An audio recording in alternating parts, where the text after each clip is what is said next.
resonance energy of nitrous oxide calculate பண்ண சொல்லியிருக்காங்க. So let us write the formation of nitrous oxide.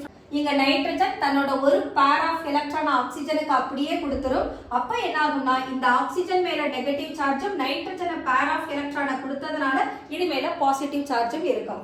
ஆக்சிஜன்ல இருக்கக்கூடிய 3 loan purse of எலக்ட்ரான்ல ஒரு pair of electron shift ஆனதுனா middle nitrogen இப்ப தன்னோட வேலன்ஸ் ஷெல்ல சாட்டிஸ்ஃபை பண்ணனும். அதனால இந்த ட்ரிபிள் பாண்ட்ல இருந்து ஒரு பாண்ட் பக்கத்துல இருக்க நைட்ரஜனுக்கு மூவ் ஆகுது. So we can write this nitrogen receives electron negative charge, triple bond double bond ஆகுது. இந்த நைட்ரஜன் மேல பாசிட்டிவ் சார்ஜ்.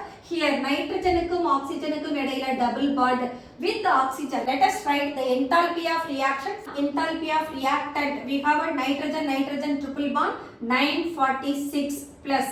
ஆக்சிஜன் இங்க half mole தான் இருக்கு. அப்ப அதோட பாண்ட் என்தால்பியை 1/2 ஆல மல்டிப்ளை பண்ணனும். So 1/2 of 498 minus nitrogen double bond அதோட bond enthalpy 418 plus nitrogen oxygen double bond that is 607.